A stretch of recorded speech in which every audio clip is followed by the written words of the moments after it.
आज व्यासपीठ से कुछ चीजें ऐसी हुई कि कवि होने के नाते दो शब्द उस पर कहना अति आवश्यक है। बच्चों, जैसा खाओ अन्न वैसा बने मन, जैसे पहनो वस्त्र वैसा बने चिंतन, और जैसी बोलो भाषा वैसी मिले संस्कृति। अन्न वस्त्र और भाषा सुधार लो तो आपको जीवन में कभी नीचा देखना नहीं पड़ेगा। यह बिल्कुल पावन संकल्प ले लीजिए जीवन में। खान पान सैकड़ों जगह कवि सम्मेलनों में कहकर हमने खान पान में काफी परिवर्तन कराया। जिस चाइना ने हमको कोरोना दिया उसकी चाउमीन गपा गप खा रहे हो, कितने बेशरम हो, चाउमीन खा रहे।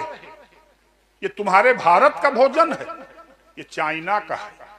केचुओं को खा के चीनी पे, वो तो कचर कचर केचुआ चबा लेते हैं, चबाओगे? केचुओं को खा के चीनी पेट भरते रहे हैं, चाउमीन खा के वही टिस्का मिटाते हो।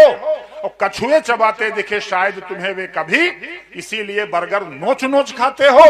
वेज बिरयानी वेज खाते हो, कबाब खूब, मांस टिक्का जैसा चने वाला बनवाते हो, और 56 व्यंजन हमारे सिर में और सभी, फिर भी ये अंट संट काहे तुम खाते हो, काहे तुम खाते हो।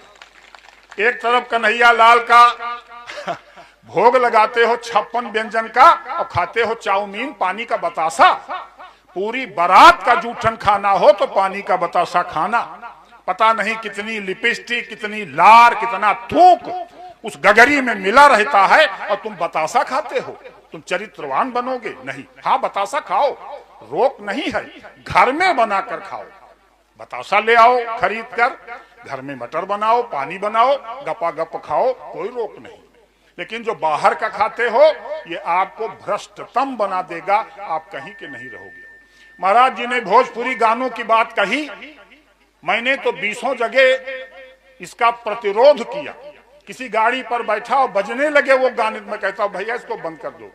वो कहता मेरे पास कोई कैसेट नहीं, तो मैं कहता मुझे उतार दो, तुम जहन्नुम में जाओ, हमसे मतलब नहीं। अरे हमने उन सड़े सड़े गानों पर जो चरित्रहीनता की पराकाष्ठा तक पहुंचे हैं, तालियां बजाई, अपनी बहन बेटियों को डीजे पर नचाया, इनका चरित्र सुधरेगा? सर का वो खटिया की जाड़ा लगता है तुम्हें, ये गाना हमने बजवाया। अरे जाड़ा लगता है नालायकों को, सर का चरित्र नहीं है तो आदमी खोखला है। When character is last everything is last. चरित्र खो गया तो आप मरे हुए हो, जिंदे नहीं हो। सर का वो खटिया की जाड़ा लगता है तुम्हें, जाड़ा लगता कि सीधे जूड़ी तुम्हें आती है। और अखियों से गोली मारने पे वाह वाह किए, हृदय के पीछे दृष्टि पैनी बेध जाती है। अब तो कलेजे से भी बीड़ी जलने लगी है। आइटम सॉन्ग देख नानी मर जाती है, और हलकट जवानी फैबीकोल गीत भाते तुम्हें। भारतीय संस्कृत की छाती फट जाती है, भारतीय संस्कृत की छाती फट जाती है, भारतीय संस्कृत की छाती फट जाती है। कल का भी सम्मेलन है, ऐसा कुछ सुनने को मिलेगा जो आप कहीं नहीं सुने होंगे। हमारे वो वरेण्य कविगण कल आ रहे हैं, और कल एक दिक्कत आ गई। माननीय मुख्यमंत्री जी के आज 8 वर्ष कार्यकाल के पूरे हुए हैं। मेरा भी देखो, हमारा सूरज दीक्षित हमारे सभासद हैं हैदरगढ़ के, हमारा भी बुला हुआ था एक जगह कवि सम्मेलन में कल। और हमारे 2 कवि रामकिशोर तिवारी प्रयागराज में हैं और नीरज पांडे शून्य बस्ती में है। लेकिन उन्होंने कहा दादा मैं वहां का कार्यक्रम छोड़कर भंडारा प्रसाद लेने और आपका आशीर्वाद लेने आऊंगा। ये दोनों ऐसे रत्न हैं जिनकी 50,000 रुपए इनकी फीस होती है। लेकिन ये सब उन्होंने ये कहा उन्होंने कि थोड़ा देर से आऊंगा, 8 बजे 8:30 बजे तक आ जाऊंगा। हमने कहा बिल्कुल आओ, हम 7 बजे कवि सम्मेलन शुरू करा देंगे। हमारे पास दर्जनों कवि पहले से मंच पर मौजूद रहेंगे। कमल आग्नेय जो बागेश्वर महाराज से जाकर सीधे मिलता, उसको VIP पास इशूड है कि कोई न रोके। राम भद्राचार्य जी से और बागे देख लीजिए YouTube खोलकर, सब लोग जानते हैं, वो मेरा शिष्य है, 2 बार यहाँ मंच पर आ चुका है। सीधे उसको बुलाया जाता है कि उसको रोक वोक नहीं है, सब जानते हैं। कमल आग्नेय अग्निधर्मा कवि है। तो ऐसे ऐसे कवि आ रहे, वाह भाई वाह के 3 कवि आ रहे हैं जिनको 6-6 बार बुलाया गया है। हवाई जहाज से जाना आना, 50,000 रुपए पेमेंट, और वो वहां वाह भाई वाह करेंगे मंच के ऊपर। ये सब काली मैया की, सरस्वती मैया की कृपा है। केवल 2 छंद आप तक दे रहा हूं, जो कुछ आए हो तो लेकर के जाओ। बंधुओं, श्रीमद् भागवत कथा में कई प्रसंग आए, और इसके अलावा एक प्रसंग ऐसा आया कि मुझे मां की कृपा मिली। ब्राह्मण परिवार लखनऊ का कार्यक्रम था। अजय भट्ट जी रक्षा राज्य मंत्री, उन्होंने कहा भाई ऐसा है कि जनसंख्या कम करो, खूब बच्चे पैदा कर रहे हो आप लोग, 5-5 किलो राशन, 1,000 रुपया महीना पेंशन, और 2,000 रुपया किसान निधि के देते देते हम थक गए हैं, थोड़ा कम करो तो कुछ और काम हो। मैं संचालन कर रहा था। माननीय राजनाथ सिंह जी भी थे रक्षा राज्य मंत्री, उन्होंने गृह मंत्री के रक्षा राज्य मंत्री के रूप में मुझे सम्मानित किया है। लोकसभा अध्यक्ष ने सम्मानित किया, सब यूट्यूब पर देख चुके हो। रामोत्सव कवि सम्मेलन मेरी अध्यक्षता में हुआ भगवान राम की नगरी में। मेरा पोता समन्वय है, इतनी वहां की भव्य व्यवस्था। ने कहा बाबा रात में रुकेंगे, उमेश ने कहा नहीं घर चलना है। हमने बच्चे की भावना को रखा, और वह व्यवस्था कि शायद जीवन में अब कभी भोलेनाथ भगवान श्री राम उपलब्ध कराएं।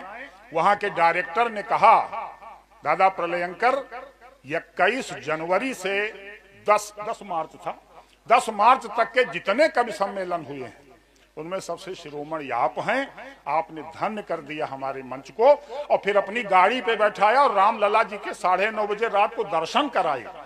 VIP लाइन में हम अकेले अकेले चल रहे थे लंगड़ाते हुए, और बच्चों ने भी दर्शन किया। ये भगवान की कृपा है। देखिए, मैंने कहा रक्षा मंत्री से कि आप किसी को भोजन देने वाले कौन है, आप तो खुद किसी का दिया खा रहे हैं। बच्चा पैदा होता है, उसके 24 घंटे पहले दूध की व्यवस्था हो जाती है। व्यासपीठ से कहा गया है, वही सुनिए कि जन्मने से पूर्व माँ के स्तनों में दुग्ध आता, जन्मने से पूर्व माँ के स्तनों में दुग्ध आता। भगवान विष्णु की बड़ी विचित्र माया है, और जन्म देते ब्रह्मा सदा पालन श्री विष्णु करें, इसीलिए स्तनों में दुग्ध भरवाया है। जीव जंतु पक्षी पशु नारी सभी दुग्धवान, कहां से प्रभु ने ये व्यवस्था करवाया है। और लक्ष्मी श्री विष्णु जहां करते निवास सुनो, सारा दूध उसी क्षीर सागर से आया है, सारा दूध उसी क्षीर सागर से आया है। और समुद्र की मर्यादा यह है कि वो कभी कम नहीं पड़ता, कभी घटता नहीं, कभी बढ़ता नहीं। शंकर जी का मंदिर है, हम लोग जाते हैं, 1 लोटा जल चढ़ा देते हैं, और जानते हो वहां कितने लोग। अरे सबकी इच्छाओं की पूर्ति करना किसी भक्त के बस में है ही नहीं।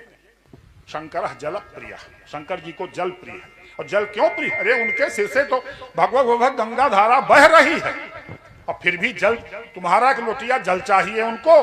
जी हाँ, चंद्रमा को अर्घ्य, कितने लोग हैं वहां, शंकर जी के सिर पर चंद्रमा है, गंगा है, चंद्रमा को अर्घ्य, गंगा जी को दुग्ध पुष्प द्रव्य, सर्प और बिच्छुओं को दुग्ध पान चाहिए। पार्वती माता कार्तिकेय व गणेश जी को, पुत्री को भी भांति भांति पकवान चाहिए। अर्घा पर शंकर जी की पुत्री अशोक सुंदरी बनी है, खूब खाती हैं। आज तक क्या खिलाया? वही पानी। पुत्री को भी भांति भांति पकवान चाहिए। 11 रुद्र शिवलिंग संग विराजमान, पूजा अर्चना का उनका विधान चाहिए। नंदी श्रृंगी भृंगी आदि पंक्तिबद्ध खड़े दिखे। भोलेनाथ बोले भक्त जलपान चाहिए, भोलेनाथ बोले भक्त जलपान चाहिए। बेटा जल पिलाओ और जाओ, क्योंकि हमारे परिवार का इंतजाम आप नहीं कर पाओगे। और एक छंद दे रहा हूं इन माताओं बहनों को। अभी रुक्मिणी जी का और कन्हैया लाल का विवाह हुआ, बड़ी श्रद्धा से आप सबने किया। बहू बेटियों ने, बच्चियों ने, हमारी 2 बहनें हैं, पोतियां हैं, बेटियां हैं, बहुएं, सबने, और पूरे गांव ने, पूरे क्षेत्र ने संकल्प लेकर के कार्यक्रम किया। लेकिन एक चीज लेते जाओ, सुहाग आपको मिलता है गौरा मैया का, सीता जी को भी मिला, सबको मिला। सुहाग देने का अधिकार है गौरा मैया जिनका मंदिर है। लेकिन पूजा किसकी होती है? वर को भगवान विष्णु का अवतार और कन्या को लक्ष्मी का अवतार माना जाता है। क्यों?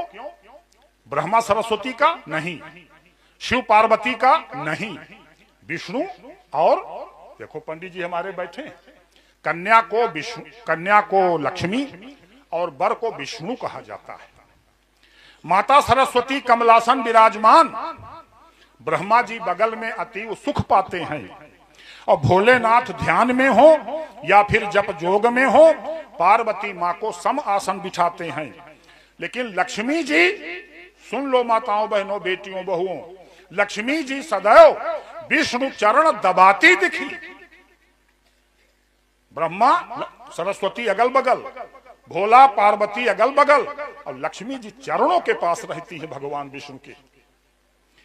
लक्ष्मी जी सदैव विष्णु चरण दबाती दिखी, पति सेवा धर्म रत देख हर्षाते हैं और इसीलिए वेदी पर ब्याह के आचार्य सदा कन्या को लक्ष्मी वर विष्णु को बताते हैं, कन्या को लक्ष्मी वर विष्णु को बताते हैं। एक आखिरी जो श्रीमद् भागवत कथा का, श्री राम कथा का निचोड़ है। भगवान विष्णु से पूछा गया कि प्रभु आपको सबसे अच्छा भोजन किसने कराया, कब आप अघाए? तो भगवान ने क्या कहा? सुनो, 13 लाख वर्षों में मेरा भोजन 2 बार अच्छा मिला, मेरी भूख केवल 2 बार मिटी है। ये श्रीमद् भागवत कथा का श्लोक है।